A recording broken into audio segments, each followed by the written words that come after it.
Hello, and thank you for joining us this evening. My name is Shahira Jarrett Gellin. I'm the founder and president of the Broward County Black Chamber of Commerce, and you are in for a treat this evening. We are continuing our special programming during National Small Business Week, and we have a great speaker up for you tonight. Before we get into that, though, we take every opportunity to try to push the creation of small businesses, and we want you to know why. Because it's important not only to our local economy, but to our national economy. And to drive home that point, I want to share with you a few facts. Did you know that there are 28.8 million small businesses nationwide, and that they account for 99.7% of all U.S. businesses? They generate 54% of all U.S. sales and employ about 56.8 million Americans. Yeah, they call them small businesses, but they have a big impact. Now, with regard to job creation in Florida, we have a few other facts for you. Did you know that Florida has approximately 2.3 million small businesses, and that 3 out of every 4 new jobs are created by small businesses? And lastly, in Florida, small businesses account for 55% of the private sector workforce. Now, that's not small. That's a huge power-packed punch. And that's why we're always talking about the creation of small businesses at the Chamber. Now, during this time, we know that many people said, am I creating a small business? Why are we talking about this? But guess what? We know, and I know many of you know, that out of uncomfortability and discomfort and the identification of issues, that's when some of us are at our best in providing solutions and creating solutions, and those can turn into businesses. And so we have a special speaker to walk us through the steps of creating a business and what considerations you should be thinking about when creating a business. Now, it's also for you all out there that may have already started your business, but you may need to revisit the foundation of your business, right? Did you really take everything into consideration that you needed to? And we have a special guest, a very experienced special guest, to help walk us through this thought process. We have Mr. Bryan Cunningham, who is the co-founder and vice president of business development for Business Briefings, LLC. He formerly served as the Entrepreneurship Center director at the Urban League of Broward County, where he provided strategic leadership and advocacy for disenfranchised business owners. As such, he was able to deploy over $3 million in small business lending capital across the state of Florida and provided technical assistance to minority business owners. Now, Bryan relocated to South Florida on Christmas Day of 2011 from Columbus, Ohio, where he owned and operated Empire Investment Development and Construction, LLC. He was also a licensed realtor for Vision Realty Brokerage for over 8 years. Bryan graduated from Bowling Green State University with a Bachelor's of Science degree in criminal justice. Now, during his career, Bryan has continued to pursue his passion as an entrepreneur and a business development and owning several businesses. He sees himself as a transformational strategist in helping business owners transform their ideas, dreams, and goals into reality. So without further ado, let's welcome our guest and featured speaker today, Bryan Cunningham. Hey, Bryan, how you doing? Great to see you, Shahira. Thanks a lot so much for having me on. It's great to see you again. Haven't seen you in a while. I know. Hey, this pandemic has gotten a lot of us out of circulation, but out of sight doesn't mean that you're out of mind. And I know because of your experience, not only as an entrepreneur yourself, but with helping entrepreneurs, that you were perfect for our topic here today. A lot of our businesses struggle with understanding, where do I start? What do I think about when, starting a business? How do I go about doing that? So I figured you were the perfect person to walk us through this process. Absolutely. I'm looking forward to it. Okay, so we're going to get you going. I know you got a wonderful presentation. Okay, you got the presentation. Okay, well, good. Oh, yeah, look, we got it going on here. We got this presentation on the writer's signing this, I'm supposed to have champagne in the studio. Oh, okay. That's okay. Next time. No, thank you so much. And I just want to say to the audience, the Broward County Black Chamber of Commerce, which I'm a part of as well, a founding board member as well. I just want to say thank you so much to Shahiwa. What she's done, she's been, passionate, effortlessly out here fighting and making and doing things on behalf of a small business and members and making great impact, not only in Broward County, but throughout the state. So I just want to thank you so much for what you're doing. I remember when you started this thing, they sent me to a meeting. I said, I didn't know what it was, but I saw the passion in you and I saw the seed that you were planting. And look where we are now. So I just commend you. This is one of the best chambers that I've ever been a part of because the resources and the knowledge and things that you're providing to the members, it is definitely a return on their investment. So thank you so much. Thank you so much, Bryan. I appreciate that. And yeah, we were more than happy to have you as a founding board member and member of the chamber and still have you. We're not letting you go anywhere. So without further ado, I'm going to turn it over to you and I'll let you know if we have any questions coming in as you present. Okay, great. Thanks a lot.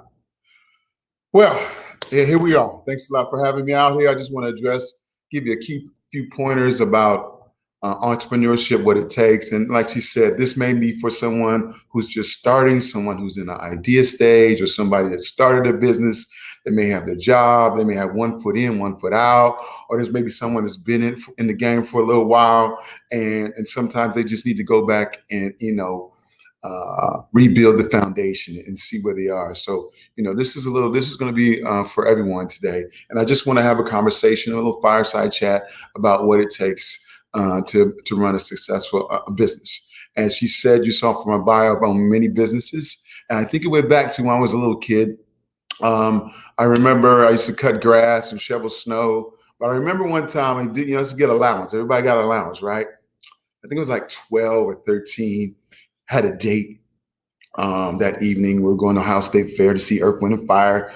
And I had done all my chores and everything. My mother said she was coming home. She was going to be bringing, making sure I had my allowance to go out on my date. So she gets home and, single mom raising 2 kids. And she gives me my allowance and, I forget, it's $10. I'm going on a date. And so we get to the fair. And we get on the first ride. I paid, 50 cents, and the guy gave me back an all in change. And we get on the ride, and all my change falls out. And so, pretty much, I got financially embarrassed at the fair with my date. But I recovered, and we became good friends. But the moral of the story was that, I'm not going to let my income. I'm going to let things limit me. And I needed to take control of the situation. And anytime that you have that, it's all about really taking control of the situation and doing what you got to do. And so, first of all, entrepreneurship starts with leadership, and it's a capacity to influence others through inspiration and not manipulation. You got to be able to influence. That's the value that you bring.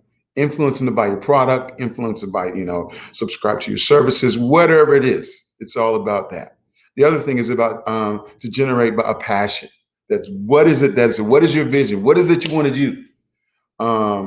You've been birthed by a conviction to do something. Each one of us have a seed in us that's looking to sprout and grow. And so through that time, yes, we do work a job, and I'm not down jobs and careers, but what that does, it allows you to scatter seeds that one day everyone thinks of owning a business. Everyone thinks about going out into business. I have a business. My mother has a business. My brother have a business.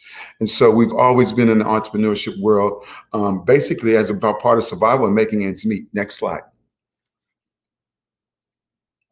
So in owning your own business, you really, really, really have to trust the process.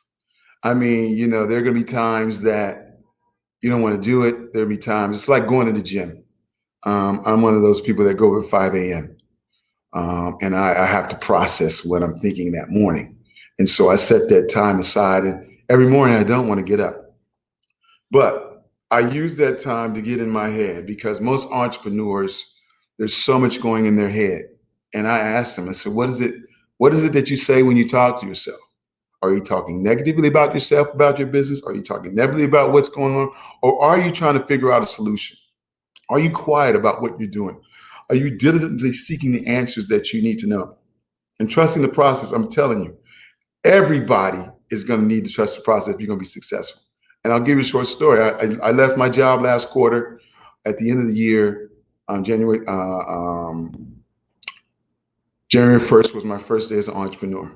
And I had been preaching entrepreneurship for the last, 5, 6 years at the Urban League, which is really, really great.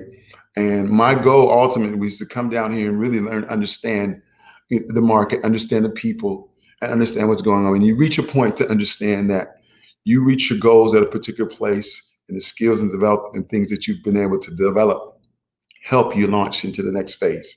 And so this is the new chapter in what I'm doing and creating what we're doing, small business. But understand this. For those business owners that's been out there, this is my first quarter, and man, it was tough. Y'all didn't tell me it was hard. You didn't tell me, I realized that this ain't a game. It's real.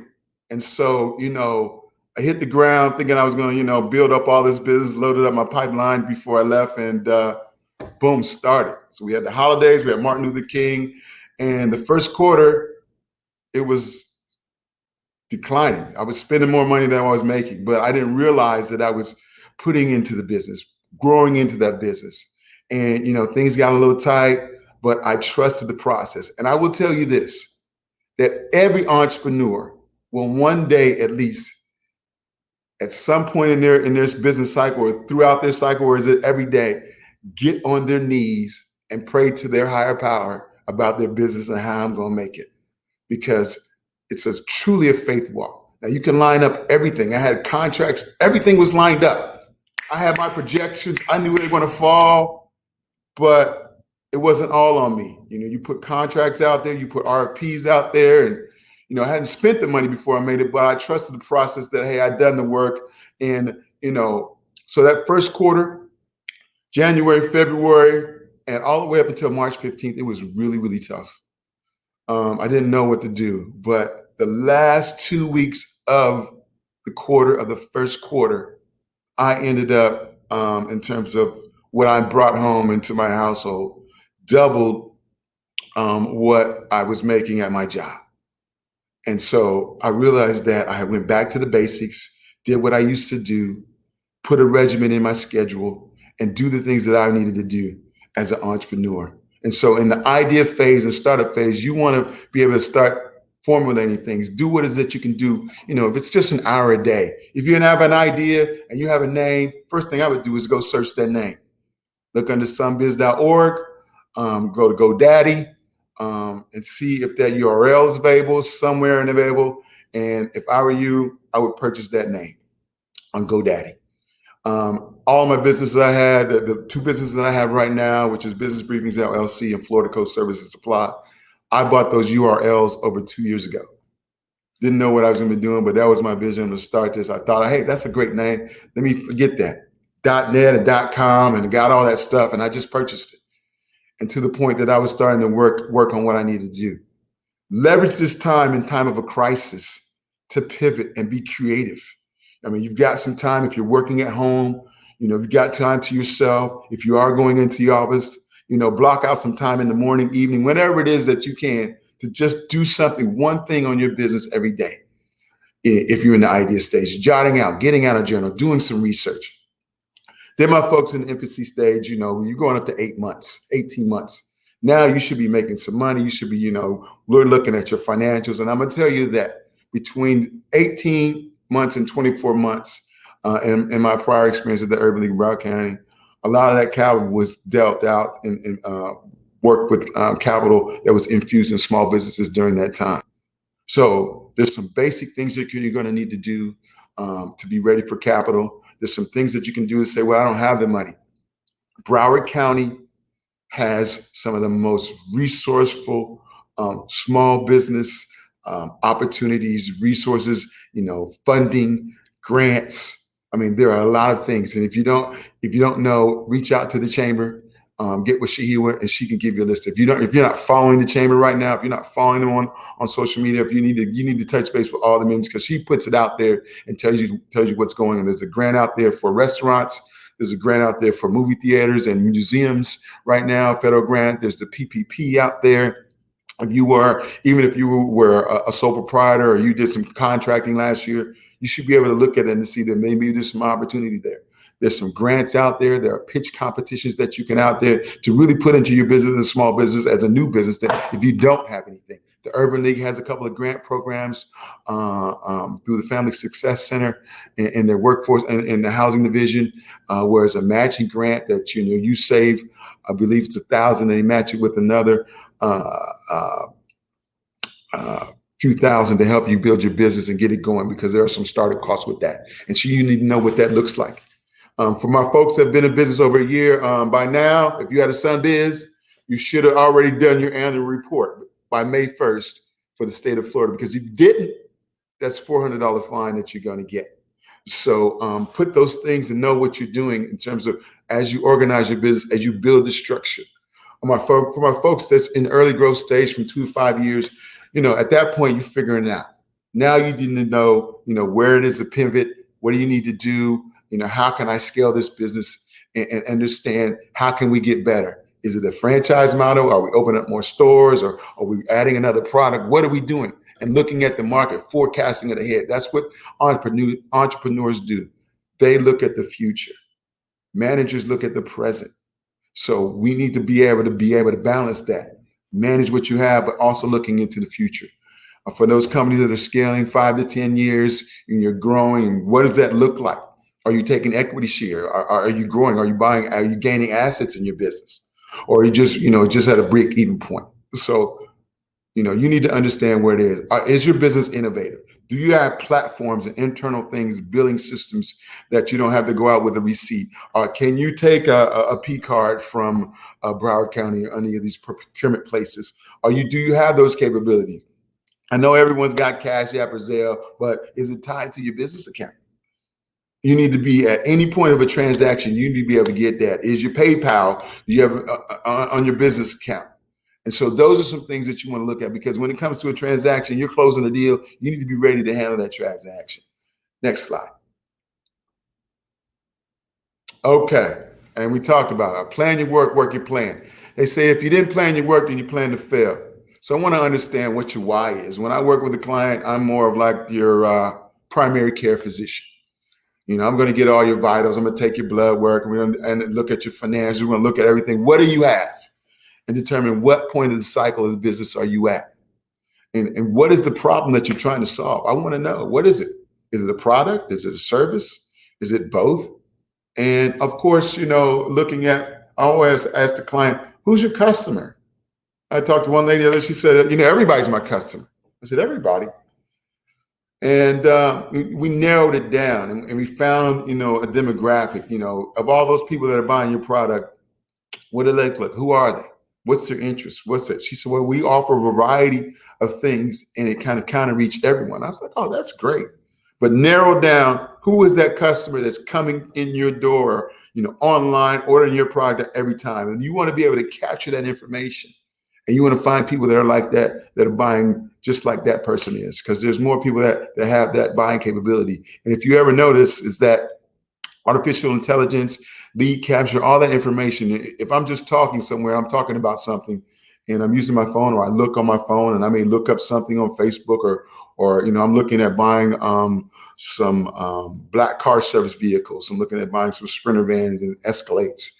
And I've been searching, but now every time I look, there's an ad for that. So you want to know who your customer is. They're trying to find, am I a customer? And so you want to be able to leverage these online tools and reverse prospect on your client. And then how much capital do you need? What is it going to take? From 0 to 5 years as you scale, what's the projection, in the next 5 years? How do you see the business growing? How do you get customer acquisitions? All those things you want to understand. So you want to be able to do your research. Yeah, if you're not working in that area, people say that most people have the best success in owning a business that they worked in their prior job or wherever they at. I don't know. I know my degree's in criminal justice, but that's a long story. But I started out in business school, and I was with my professor one time, and it kind of got me like, well, what, he's teaching me about business, small business, everything. Well, what business do you own? He said, I don't own a business. I've never owned a business. Are you serious? But he's teaching me about business. So, a lot of times as an entrepreneur, you can go as textbook as you can, but sometimes it's gut instinct. It's research, it's ask questions. You learn by doing most of the time. So I changed my major. I used to get in trouble all the time. I said, let me go to law school and learn the legal. And then most of our professors were former lawyers or lawyers as well. So, but it was a great run. But the calling of entrepreneurship and business really came brought back to me. So I'm glad I'm here. I'm glad I'm doing this. What's the experience and knowledge do you have in the industry? If you don't have it, you need to research. You need to be a sponge. You need to get around people that are doing. You need to work part-time in it. Get around, be that mystery shopper. Do your research, do your homework. I've just ventured into a new business arena we are in South Florida. We are in the yacht capital of the world. So I created another business and has to do in the marina industry. And everybody wants to own a boat. However, you know, it's a very difficult thing and you got to have a love for it. It's a very expensive item to do. It's a very regulated business to be. And, it can be a very dangerous business. So, everyone wants to see the beauty of being on a boat, but they don't know what it takes just to get out there. And I always tell them, yeah, we went on the boat today, but the main thing is that we came back safe. We didn't have any issues and everybody had a great time. So, look at your structure, look at the knowledge of the industry, what you're doing. What does it involve? I mean, it looks glamorous. Entrepreneurship is very sexy right now. It's a great thing to do. It's the best time of all times to start your business and grow your business, particularly right here in Broward County. If you see that all the construction is going around, if you see all the service things that are going around, all the restaurants, the marinas, we've got airport, we've got tri-rail, we've got the tri-rail, we've got the train, we got everything here. And people are coming here every day. Just out my balcony, I live here in Dania Beach and I can see working from home. I see the airplanes flying in every day. Matter of fact, what today is Wednesday and they're coming in. People are coming in here, dropping money in here, right into our county. So what is it that I can do? What can I do to, see where that, how can I solve a problem in that area? What is it that they need? So you want to be able to search your markets. What would be the structure of business? Is it an LLC? Is it an S Corp? Is it a sole proprietor? You want to get with the legal team and understand what that is. Kind of find that out. Have you considered the franchise model or purchasing an existing business? They say that franchise owners within the first 5 years have a 75% success rate more than someone that just started their own business and just started from scratch. I don't know why that is. Maybe the systems that are in place. You started from scratch, but that's an option that people do have.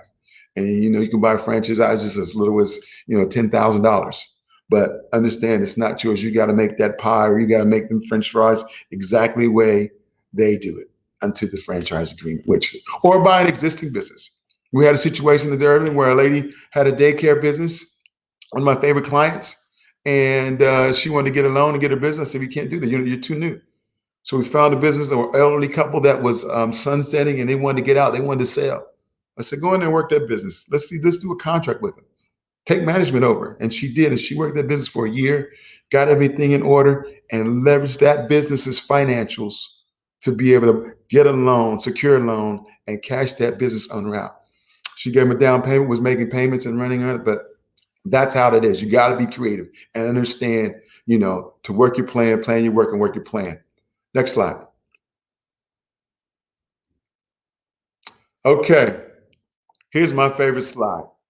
There are 4 Ds in every business. On the production side, you got to delete, delegate, do, and defer. As an entrepreneur, you have to be able to delegate. You've got to be able to delegate because you're not able to do it all at one time. You got to find your core power team. You got to find who your bookkeeper is. You got to find, if not, you're going to leverage it on some software on QuickBooks. Find you a good accountant. Find you a good attorney. Find you a good IT person that does your website. Find out those people that you could business to business with and have them on your strategic team to be able to, if there's something that you need in those areas, you can reach out to them. And likewise, what you do for them. And you put them under contract. At least they're on your team and you can go to them, and hey, we're working on this contract. We're not able to get this and we need X. May do some type of agreements, but seek legal because you definitely want to be able to delegate that out. Sometimes, you don't have that employee that's looking at you in the face every Friday, like, where's my check? Where's my money? So, we want to be strategic with that as you grow. Delete. You got to delete the noise. Sometimes, as an entrepreneur, I know when I first came out and it was not working anymore, the full-time job, some of our friends think that we have all the time in the world and you can just drop whatever.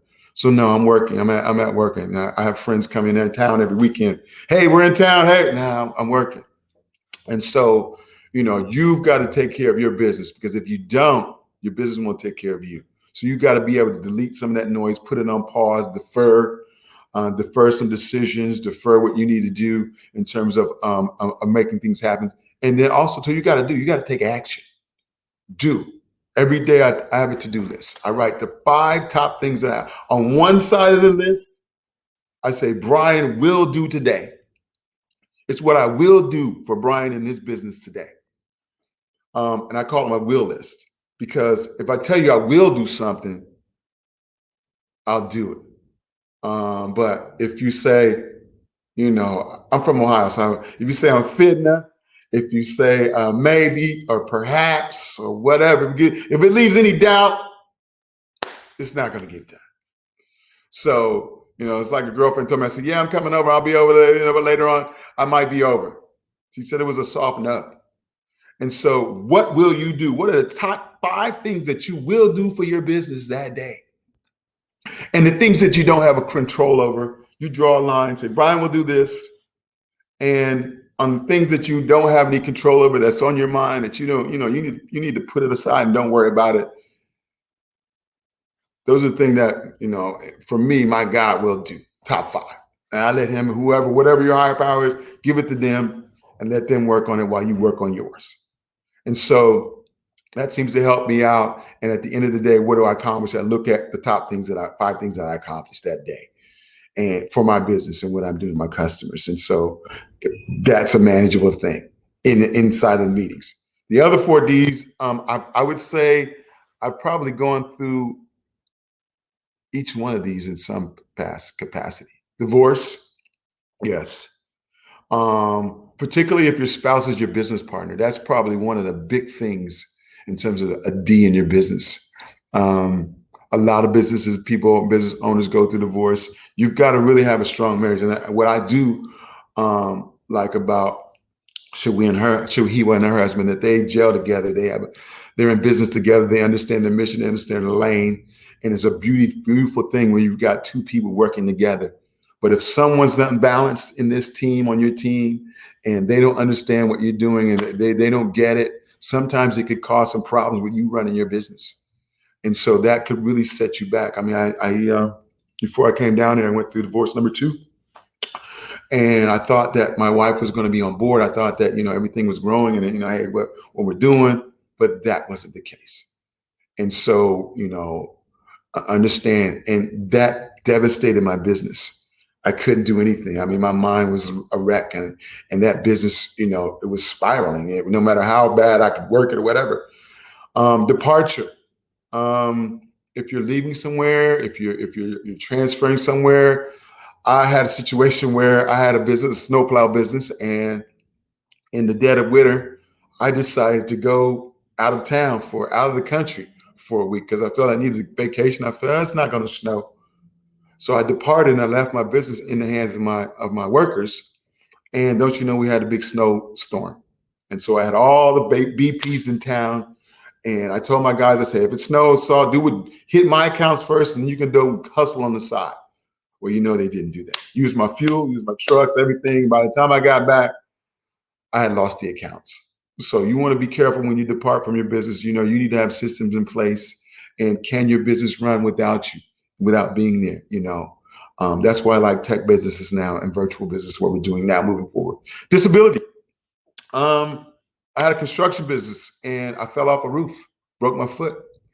Those types of things, to understand, is your business so labor intensive that you really got, it's physical. If it's a construction company, if it's a painting company, it's something that's physical. Even if you're a special trainer, then that right there will definitely hurt you. I mean, here I'm on the job site in a crutch, walking around. I can't even get up the ladder, but luckily I had some folks with me, so that kind of hurt my business, pushed me back a little bit.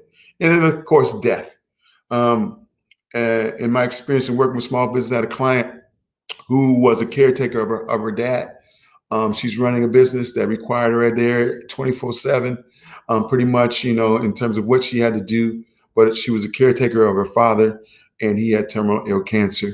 And through that process, her business was hurting because she couldn't get away.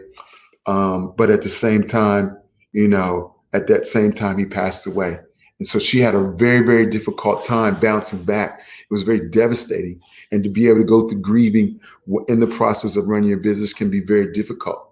And so sometimes you got to seek out assistance. You got to talk to someone. You got to read some books. You got to really, really take care of this mind that you have and your emotions, because a lot of times it's not emotional, it's business over here. And on one side, you have your family, you have to be emotional. So that is the key balance. Next slide.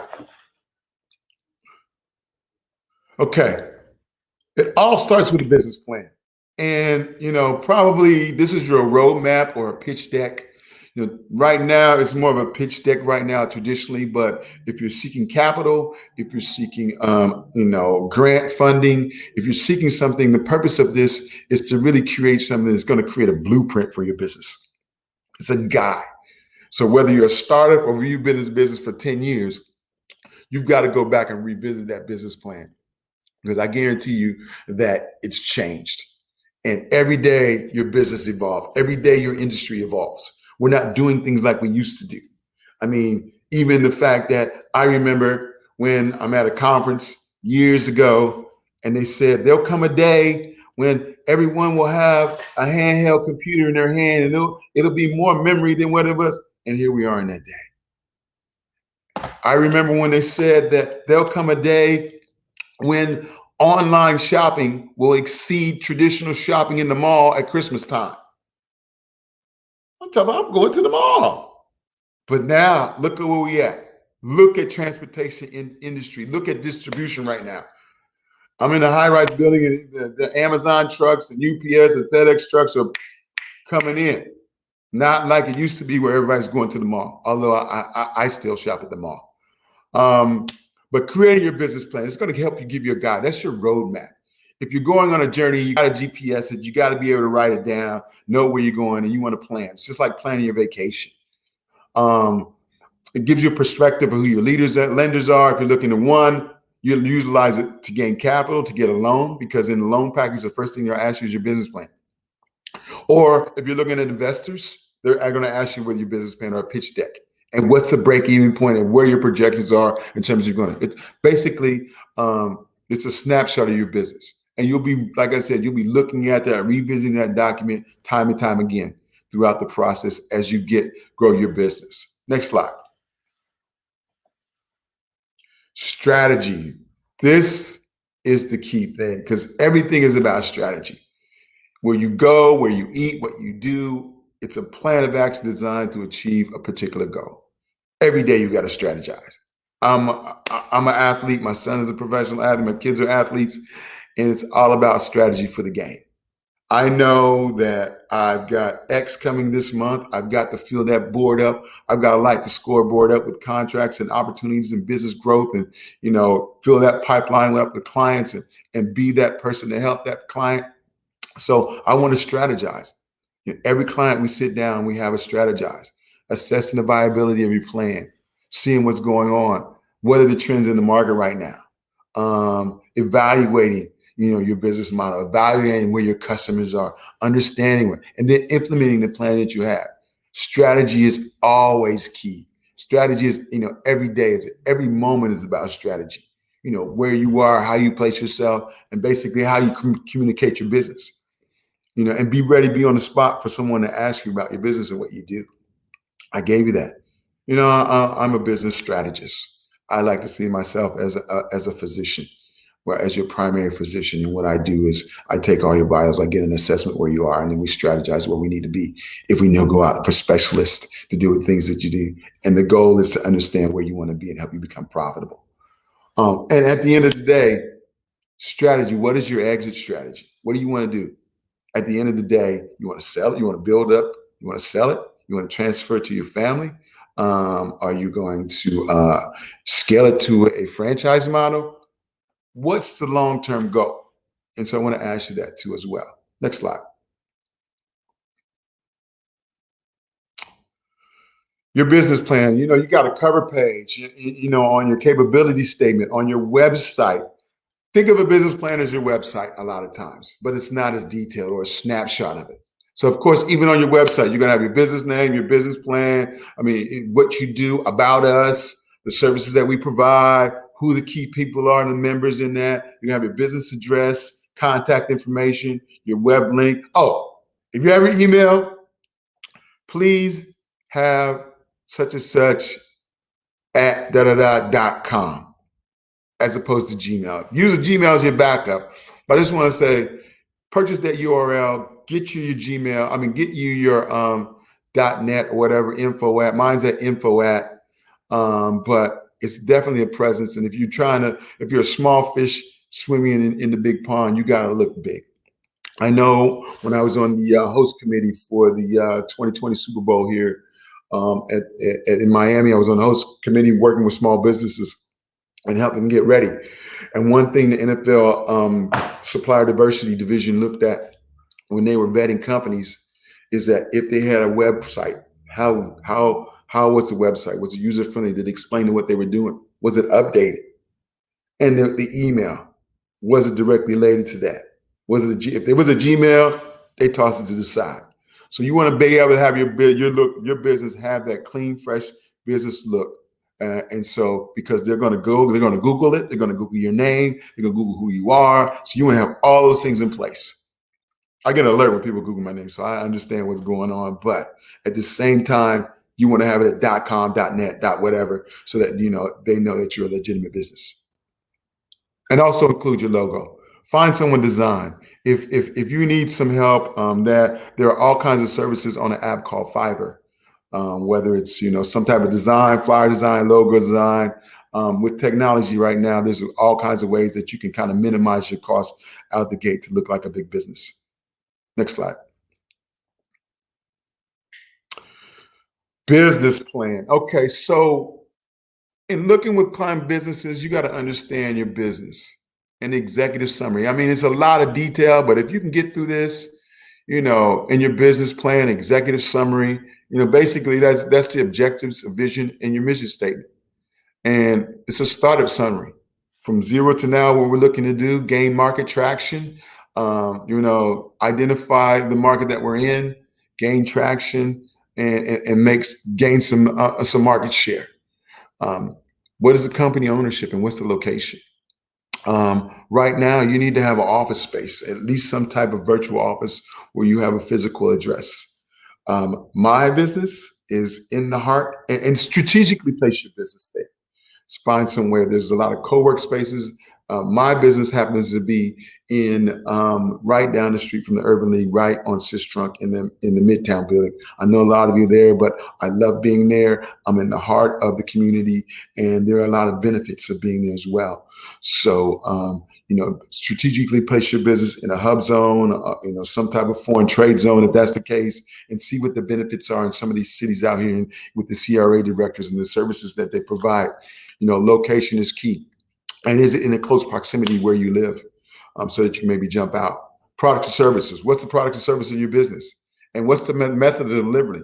Is it online? Is it, face-to-face? And how are you going to interface and deliver your product mode to your client?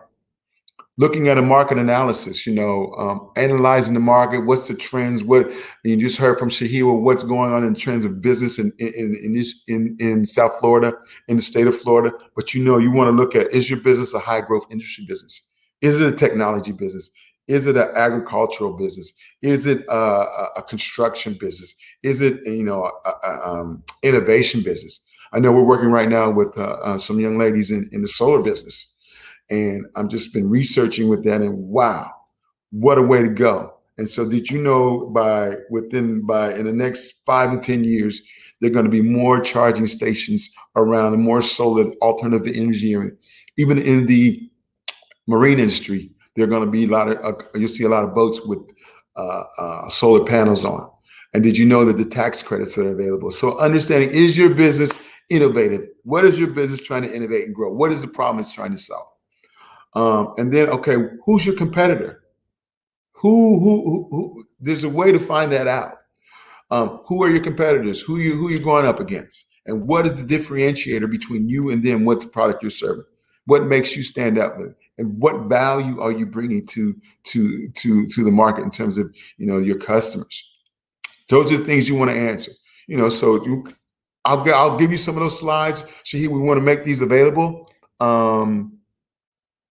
to the slides for everyone, and kind of jot down and take notes.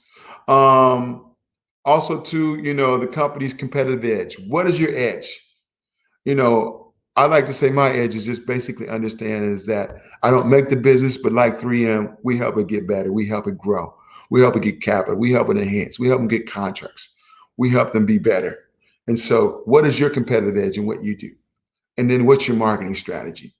To date, right now, I have a marketing strategy, but I haven't really put it out there because I need to make sure that the capacity that when we do put it out there, that I've got the capacity and the team to really make it. One thing we want to do is don't launch it too fast and get it out there. And next thing you know, if you're making pies and, you put it out there that you're making pies and you're going crazy with it and you don't have the capacity because, you've done all this marketing.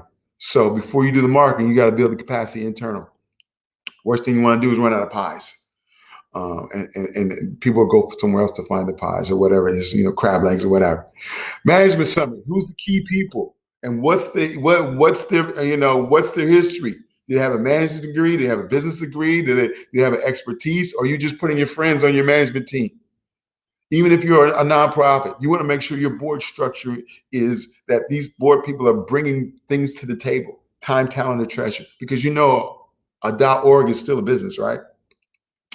Okay, so then your financial projections, what is the forecast like? What's the revenue forecast? How do I get these customers?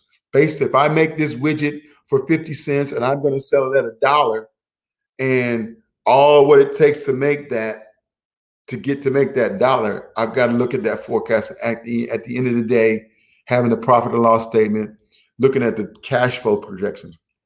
In a business, it's all about cash flow. So you want to be able to generate enough business, enough customers, so it's cash flow. You've got cash flow, so you're just not digging into your pocket. And there are times when you're going to have some difficulty with cash flow, and that's when you want to be ready to access the capital. The best time to access capital is when you don't need it. So if you're ready, we can have a conversation with that, get with Shahira, and let's see what we can do about that. But also, too, at the end of the day, it's your balance sheet. At the end of the day, what is that net operating income? And I know the first couple of years you're going to show that loss, but right now, if you can show that you're making money, guess what? It shows that you can borrow money. It shows that you can buy things in the business name because you're not at a deficit. I know that a lot of lenders are looking at, in its current state, can this business support the debt service that I'm going to loan them on? If your business is constantly negative, then your cash flow is not meeting. And we want to talk about that. Your tax returns should mirror your business financials. So we want to talk about that. We'll talk about products and services, marketing strategy, management summary, financial projections, and those things you want to have in your business plan and table of contents. Next slide. Executive summary. This is key. And I've got some samples of that, but basically where you introduce your company. Thanks, Mike. Introduce your company. You describe the business model. You outline the marketing strategy. You describe your competitive advantages, and you introduce the management team and a list of the capital. How much money do you need? What are you looking to do? And what are you going to do with that money? Is it equipment? Is it inventory? Is it supplies? Is it operating capital? And of course, how many jobs are you going to create out of that capital infusion, and how it's going to make you grow? So I'll have, let us know. We've got a sample of that. We can get that to all the members. And if you're not a member, I would encourage you to be a member of the chamber. These are the resources, the free resources and things that you get on your return on your investment as a member. Next question. Next slide.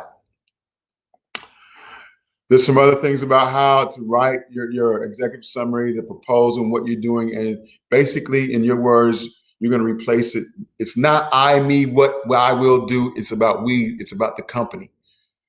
So the company name, the words, hiring manager, all those people that you want to see in that structure, what you're doing, This is a template that you're going to be using to be able to put that executive summary and how to write that. Next question, next slide. Is it a product or service? Product is a tangible good that a customer can see, touch, and feel and taste otherwise. Is it an intangible service? Something that customer experiences but doesn't hold or retain. And for me and my business, Business Briefings is a tangible business. However, if I get you capital, and if I get you a contract, you can touch and feel that, can't you? So I like to say, tangibles, intangibles, whatever, we want to basically get a return on investment.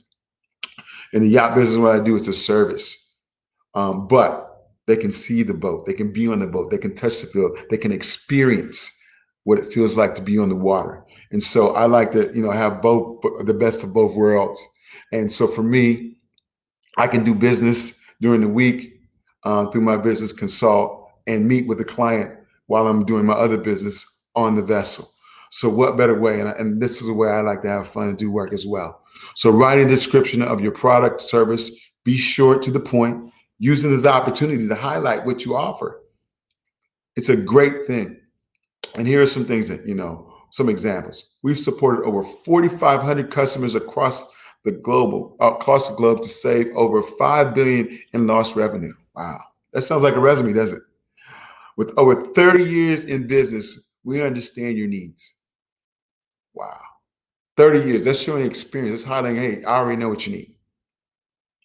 Growing our subscribers to over 40,000. So for my influencers and those people who have subscription-based models, you want to grow that subscriber. That is huge. That's the difference between having 1,000 subscribers to 40,000 subscribers each plane. Think about the cable bill. Whether you're at home or not, you're not watching cable, whatever it is, if you still have cable, you have internet at home, you still pay that bill whether you use it or not. That's some type of subscriber-based model. So that is one of the number one things that you can do is have some type of subscription-based model in your business. And that's a very sustainable model because I have a gym membership, but guess what? Since pandemic, I haven't been. I go to the gym in my building, but every month I need to, get rid of it. But every month they've been hitting $21, $21, $21. So think about that. They've been making money on the pandemic. So a subscription-based model is a great model to have in your business. Offering more than 20 products to over more than 250 companies. Wow. That is supply chain management right there, particularly if you're a manufacturer. So those are the types of things that you want to put, in your business in terms of offering, in terms of how you state what the products or services are and how you've been able to penetrate the market to show where you are. Next slide. Conducting a competitive analysis tool. So here are some resources that you can do. Wells Fargo has a great one, and believe it or not, FP&L, yes, the light company, has a resource that you can go in and you can put your address in of the company. You can put what it is industry in, and it will give you a list of your competitors within a range of X, where they're located and what they do, and pretty much, you can go and research. Sometimes, I put on my mystery shopper hat and I'll go and ask questions. Visit that business. If it's my competitor, what do you do? Pick their brain. I may purchase some things and see about the experience, and so that I can kind of understand, my method and how I deal with my customers and how we do that. And it will give me an advantage over that because I can see what that customer, what that competitor is not doing. And so you want to be able to get all that data. You want to be able to use that in your business model to be able to understand that this is the differentiator between us. This is what we do. We just don't take your money. We want to work with you. We want to be your business partner. We want to be your strategic partner in what we do in your business. Because if you win, we win. And when you win, we win. And so that's the same thing about being a part of the chamber. They should be a part of your business because the resources and things that are coming out, you need to be a part of that. So these are some resources that you can do in terms of looking at your competitive analysis. TD Bank has one, and so does Bank of America. It's free, so don't sign up for the account if you don't have to. Go ahead, next slide. Creating and implementing a strategy. Marketing, like we said, who's your target audience? Who's going to buy from you? And is that demographic always changing? I know in my charter business, I have a demographic of African American female between the ages of 25 to 60, and they have an income of X, and they are not local. They travel from out of town to be on the boat. So I understand that, and that's who typically rents that boat, the yachts for us. So I cater to that particular clientele, and they refer a lot of folks. Storefront, is your business a storefront? What kind of sales, what kind of foot traffic are you getting? Or is it both? Is it e-commerce and both? If you have a storefront, you need to have e-commerce as well. Particularly as we saw in the pandemic. I know a lot of restaurants pivoted to takeout, order online, Grubhub, all those different delivery, Uber Eats really, really increased. And I know a lot of folks out there making some money on that. Next slide. Your financial projections. This is probably one of the things, just remember, a financial projection is an estimate. So, but you want to be able to basically look into the account, the historical income, cost data, the development and external market factors, and it tries to project a company's future of the financial condition. Okay, let's say I'm buying Bitcoin and looking at the projections and futures of what's going on with that. So I can project that at a certain point in time that this type of currency is going to grow. You can predict that in the widget business, based on what's going on, that there's going to be a need for more widgets as contracts come about, as construction comes about. And so we need to make more widgets to be able to supply the contractors and the construction workers. If you know, and I don't know if you've seen this, but other than the first responders in the industry, the folks that industry kept booming, I don't know if you noticed this, but the construction industry did not stop. Actually, I think it's increased because a lot of people aren't coming to the office. A lot of people aren't on the road anymore. And I don't know if I go over the 17th Street Causeway Bridge and I look at what's going on at the port and the new convention center and how they're making progress. Those folks been working. So you want to be able to look at your financial projections. Okay, what is it going to cost me now? Startup costs. And in the beginning, it's going to take something, but a lot of the equipment that you're not going to rebuy, it may be, a 3 to 5 year life cycle. So you should be starting to turn and making some good cash flow, positive cash flow by at least 18 and 24 months. You should be able to have some type of sustainable income if your sustainable model is growing and if you adhere to the plan. So I would say when you're putting your projections together, do it in 3 years. So right now it'd be 2021, 2022, and 2023. What does that look like on a month to month?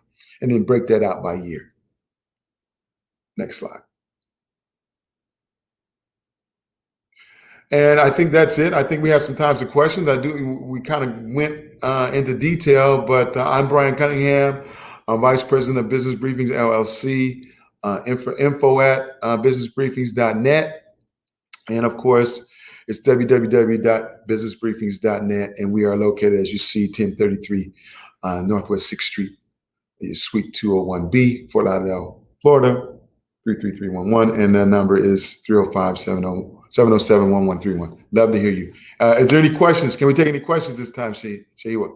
Sure, Bryan. Well, actually, I have a few questions, and we'll see if some of you are watching us live on YouTube here. We're live on YouTube as well. If they have any questions, I've been trying to post comments as you kind of go through and encouraging people to ask questions if they have any. Will this be available? This is going to be recorded. This will be available. Absolutely. This is recorded, so it'll be posted on all our Facebook as well as our YouTube, and live there. It will live there, Bryan. You will live on. Okay. We will keep it going. It's like a record. We'll keep it playing. Well, I wanted to kind of highlight something that you said earlier and kind of just discuss that briefly, because a lot of times when we as people start up businesses, it's kind of the thought, well, I have this skill, so I can just start this business. I kind of have the knowledge in this particular area, which I get. You want to be safe. you want to do something that you're going out there and providing, sound advice or sound product on. I get that. But for others who kind of are, they're like, yeah, no, I want to start a business, but where do I start? Right.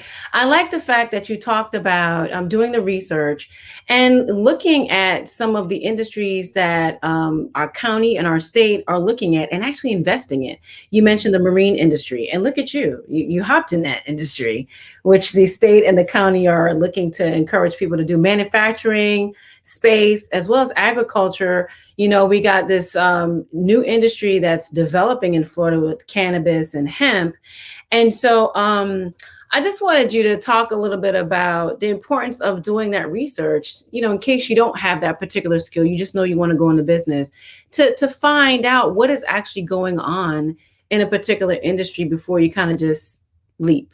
You just kind of. I think you're right. Great. Information is key. And, the more you're informed, the more you can make a decision. And the great thing right now is that we're living in an age where we have information at our fingertips. So, you got Google, you got all kinds of ways, there's no excuse for you not knowing what's going on in terms of how you do that. Matter of fact, I've been doing some work in the cannabis industry. I have some folks that have a farm down in Homestead. Okay. And, understanding that, agriculture and what are the things available out there for that. So I've been doing my research and understanding that, at some point it will be recreational, but there are alternative uses for that hemp. You can make concrete out of it. You can make rope out of it, and you can make different things. So the federal government, the state government is looking at doing more manufacturing. And so and no one really knows how to process that and get it to that final product. I mean, if we can get to that point, those types of things, doing your research, you got to dig deep. I mean, it's like when you're applying for college and you're researching different colleges. If you went to college, if there's anything that you wanted to do and study and be successful at, you're going to do that. Just like Tiger Woods, he had a golf club in his hand at 4 years old. Right. And all those things he did to get him to that point to where now he makes, X amount. So that's what we have to do. We've got to be a student of the game. We've got to be able to serve. We've got to be able to kind of get down and dirty. When I first did construction, I did labor. Okay. In a wheelbarrow, pouring concrete. But I knew that it was getting me somewhere, right? Right. So you got to do it. You got to practice. So right. I would encourage people to do that first and do the research. I like that. And then the other thing that I find myself having conversations about that I wanted you to highlight as well, and somebody mentioned they like the 4 Ds, and especially I want to kind of hone in on the delegation. Yeah. Because I know it's very difficult when you're starting out and you feel like, funds are kind of limited, and however you're funding, wherever you found the capital to start your business, whether, you've saved, some people dip into their 401k, or obviously a lot of small businesses in general, you look at the statistics, they're funding from friends and family and their savings to fund it. But you have to look at, the fact that you want to do it right. So you want to have that team around you of people you can call on. And yeah, you're going to have to pay some professionals sometimes to make sure you get it right. So I like the fact that you talked about having a team. So yeah, I may be small and not have a CFO, but I need to hire an accountant, right? I need to have a CPA on that team, right? Great question. I tell you what, right now, the small business services in Broward County are rich. I mean, you've got the chambers, you've got the Aero Group, the Alliance of Entrepreneurship Resource Organizations, you've got the Urban League, you've got Sandy's Group. I mean, it's right. I mean, people come. I mean, it's right there. I mean, it's in our backyard. I mean, the resources in our face, and these organizations are begging you to come. You've got Jim Moran Institute through Florida State, where you can get your business, executive leadership. I mean, all you got to do is get on Eventbrite or get on the social media page of the chamber, Broward County Black Chamber, and see what's going on. And what I did was I said, okay, when we worked at the Urban League, each one of those businesses, the Entrepreneurship Center was their strategic partner. We were the team, right? The chamber is a part of the team. So sometimes you don't have to delegate. I mean, you have a team, and those people are advisors that can advise you And Mhm. sometimes you can get that at a minimal cost, or it could be a technology thing that you could leverage technology to be able to leverage that, like a CRM. Do you have a CRM? A Right. CRM is what? It's a customer, I know, Relationship manager. relationship management system, and we do have that You because do have that. once you start growing, it can get out of hand, managing members, etc. You have to It have that. can. And so you want to be able to prepare for the wave. And I think if you build the foundation, Hmm. live in a place where I'm in a high rise, you got high rises on the beach. I'm watching a high rise project go up here in Dania Beach, and they dug down. They hit water, of course, so far, but you got to put cement in that foundation. You really got to build that foundation because Yeah. the higher you grow, it's got that foundation. So some people don't want to do that right away. They want Right. to get out here and make a sale. And I was like that. But Mhm. at some point you got to revisit that Yes. because particularly for my older business, and the word says, if the foundation be removed, what must the people do? Mm. We got to rebuild. So Right. it's always rebuilding. It's always working and tooling. It's like a truck, work truck, or a boat. Even though you not have a charter, you're not running that boat that day. You got to be working on that day. You Hmm. got to be making sure that everything is working condition, and that's what you do in your business. Exactly. But I just wanted to push home that point, where people, when you start out, you're trying to do, everything. And I like that point about having that team. Hey, you have to consult with an accountant. You have to have your books together. We saw the unfortunate situation with people who didn't have their books together. They couldn't get Yeah, we people did. paid. And so we preach that at the chamber, but then try to funnel you to that resource to get it together. Or with regard to the service you provide, I know you're saying, hey, the resources are there, but guess what? Some people need, that help navigating it, and people have to understand there's a cost to that. But the point is, if you're in business, you're gonna make up. Yeah, yeah. You're gonna make money because now you've been introduced to that resource. I do Absolutely. Mhm. I do also lastly kind of want to mention that concept of the subscriber model and working that into your business, because that allows you to make money even when you're relaxing. So if you create, perhaps you create videos that you can then give to your clients, and they can watch it at their leisure. It's something that you have that's repetitive that your clients can buy into apart from your main gig where you may have to be there to provide that service. I like that comment about incorporating that subscriber model And let you know that too. Understand that in that subscriber model, what's making me subscribe is that I can cancel at any time. Where Mhm. some places you can't cancel, you got to wait and pay the fee, but I may come back. Right, right, You right. look at it right now, how the TV is I have a Roku TV, so everything is app I've got to buy. Think about all those apps. I've got Hulu, I've got Netflix, I've got da da da da, and each one of them spending probably about $3 to $5 a month, Right, right. whether I watch it or not. Right, it adds up. Yeah, Woo! You got it adds up. 20,000 people paying $3 a month. Right, right. Yeah. No, I like that. And I think that's important for people to hear too, to understand the different models. So yeah, you may have one type of business in mind when you're thinking about starting your business, but you can add different streams of revenue. And lastly, I'll say, with that stream of revenue comment, you talked about the tangible and intangible, the product versus, service. And so it's well established that if you're offering a service, people who tend to have products make more money, exponentially more money than because they don't have to be there. It's a product that can be sold with or without them being present. A service, you have to be there working, providing that service. But you can work in a product to a service-based business. And so I like that point and wanted to make that point. Say it's a janitorial company.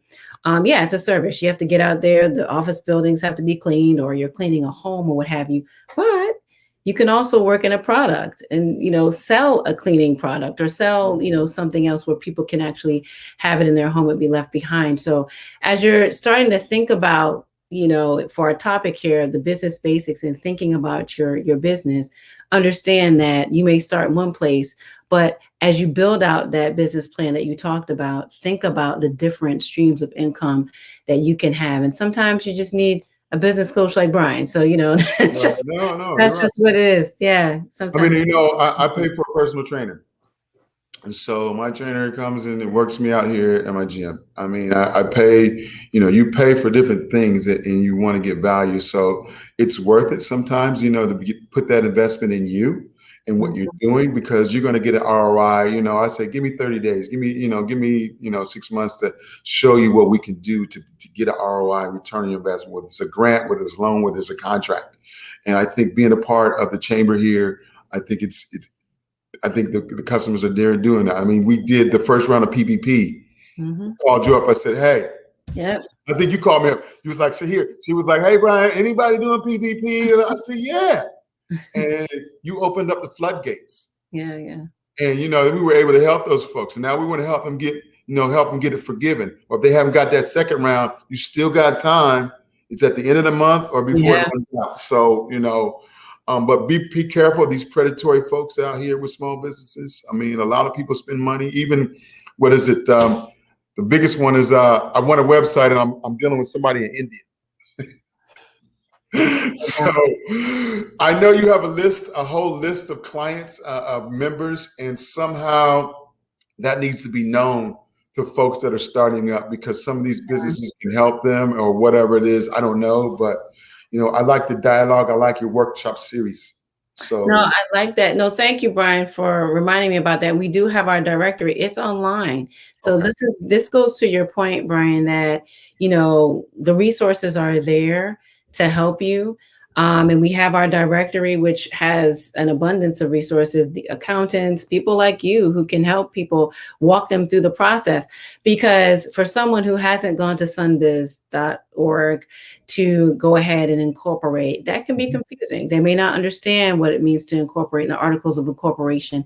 They may not understand what legal structure is right for them, right? They may not understand, hey, what is a DUNS number and how do I get it and why is that important? And it's especially important if you're going to do any federal work and register on SAM. And then the whole process going through the, business plan. And, I know some people have broken it down to a one pager, but the point is going through the thought process, like you mentioned earlier, that helps you solidify what the heck is it that I'm actually trying to do? How am I actually going to do it? Who am I selling to? It really helps you solidify that. So if you get to a place that you spoke about where you can get some funding from a bank, you can articulate that. You're not going in there fumbling, not knowing what you're doing. And for people who can do it on their own, there are those resources. And obviously for those who need the help, we can help them find that resource, and we have you. So yeah. So I thank you for this session. This has been really good. I appreciate this, Bryan, because the point is you've done it. You've incorporated, you've done business plans, you've gone through it. So this is not someone who is talking to us tonight who is, talking from theory. No, it's not theory. And someone who's basically gotten their knees and trusted the process. Right. The Lord knows. You didn't tell me, listen, it's not a game out here, girl. No, it's not. It's not. So that's the point. And some people need that edge and that push and the knowledge. So I thank you so much, Bryan, for being our featured speaker tonight and sharing your knowledge. So have a good night. And thank you for joining us, Bryan. Thanks so much. Have a great evening. Thank you so much, everyone, for coming. I hope you enjoyed our session tonight. We were extremely lucky to have Bryan, who, as you can tell from his resume and him sharing all of his stories of the different businesses he started, that he's experienced. And so we wanted to have this session because even in the midst of a pandemic, there are issues and different things that come up, and you may have that business idea, right, to solve some of these issues. And so we want to push you to act on those ideas and those dreams, even if you juggle, that 9 to 5 still while you develop that idea. Now, we will continue with our programming for National Small Business Week with tomorrow with our Ask a Banker session. And you'll see that flyer go up. We'll be live on YouTube again, where you'll get to ask about those questions. How do you get funding? What are you checking on my credit? You'll get to ask those questions. What is the process to get a loan, and what exactly are you looking for? You'll get to ask those questions to a banker tomorrow, and that session will be sponsored by Comerica Bank. So thank you for joining us, and we hope to see you tomorrow as we continue to celebrate National Small Business Week by bringing you resources and information that you can use to start your own business. Thank you again for joining us.